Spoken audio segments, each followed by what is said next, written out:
On today's episode, I'm going to show you guys how to film amazing slow motion.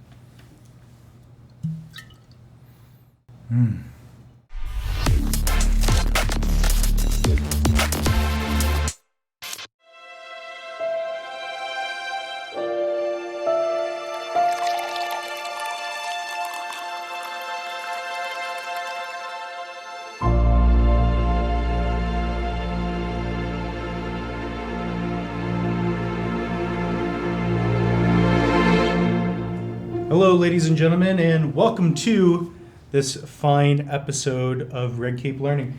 Now, what we're going to do is teach you guys how to capture amazing slow motion. And for this scenario, what we're going to do is get this shot right here. Basically, whenever I do this, I follow 4 easy steps. Now, number 1 is to think about the lighting and kind of your environment. So right now we've got the overhead lights on. Let me turn it off and then on again.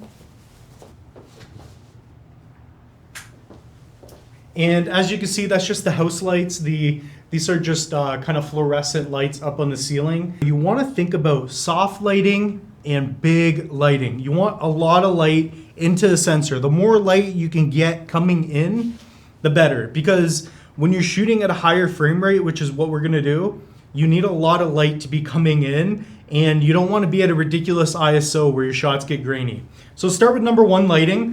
What we're going to do is, I got a remote here. Let's start with the key light. And let's turn off the overhead light to kind of see what that looks like.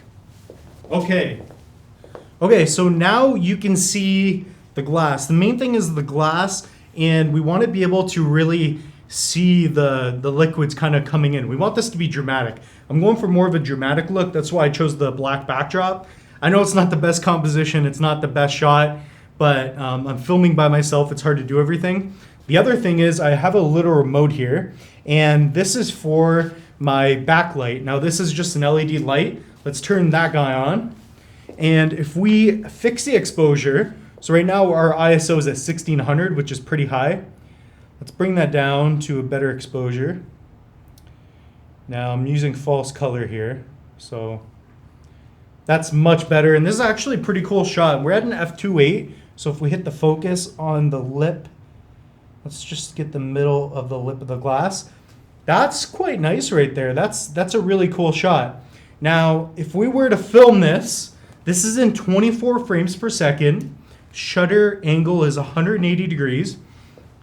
But first of all, we got the lighting out of the way. So the lighting is nice now. We basically have a light back there, that's backlighting, and then we have a light in front that's doing more of a Rembrandt, and it's very soft. This is a very good lighting scenario. And we're already solving number 1. We have our ISO at 500. Our white balance is at 4800, which is more daylight. That's kind of what we want. And yeah, the other step is to make sure that you're not getting these jittery shots like this. You don't want that. So we're locking this down. Obviously, for the purpose of this video, it's very hard to film on my own, and I can't be getting crazy amounts of camera angles anyways. So step number 2 is to think about the movement. You want to avoid handheld as much as possible when shooting slow motion. Especially with shots like this, you're gonna let the slow motion do the work. I'm not saying not have any movement, but have quality movement, have smooth movement. Don't be, getting slow motion and shaking the camera. It's just not as good, okay? So let's actually turn on the house lights and let's see what the first shot looks like without this lighting, just the way it is.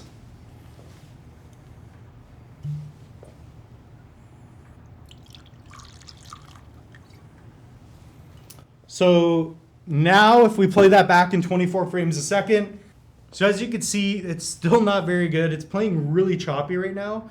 That's because our shutter speed, that's because our frame rate is off. So let's get the lighting back, which is step number 1. So we want to get lighting and a steady shot. Let's go back to that.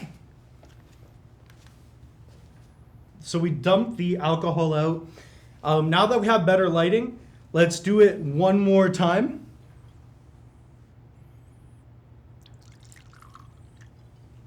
Try not to waste it all. As you can see, that is much better. It's still not there yet. It's not slow motion. Let's slow it down.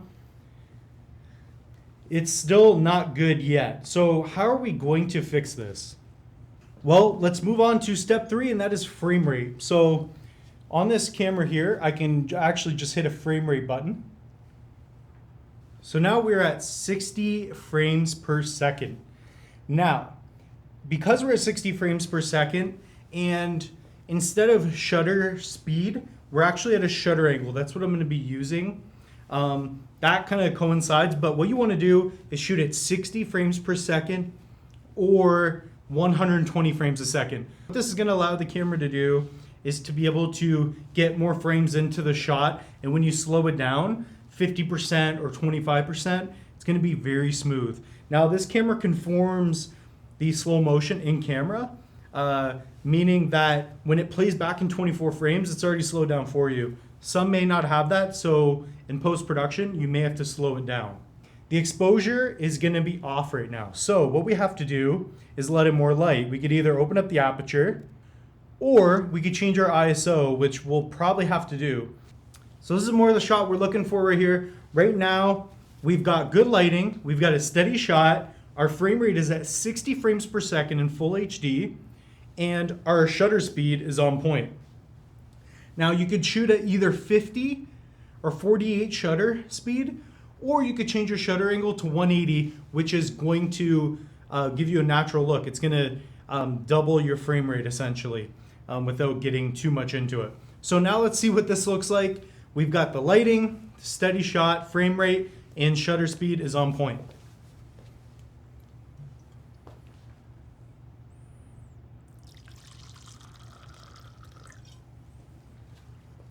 Now look at that shot. That shot is much better.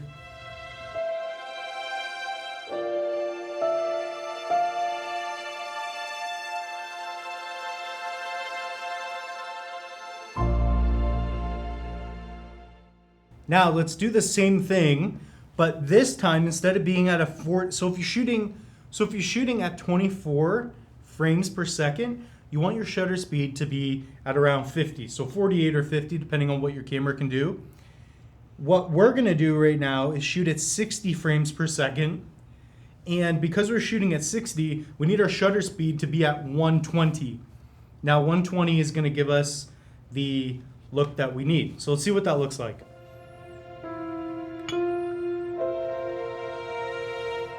So when you slow that down 2 times in post, you're gonna have a beautiful shot in slow motion.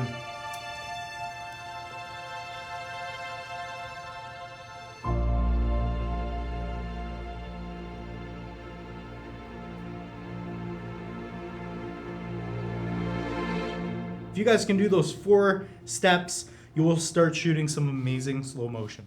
I hope you guys enjoyed that episode. If you've been struggling with shooting slow motion, just remember those 4 basic steps. If you can nail down those 4 steps, I promise you, you're gonna be on your way to shooting amazing slow motion.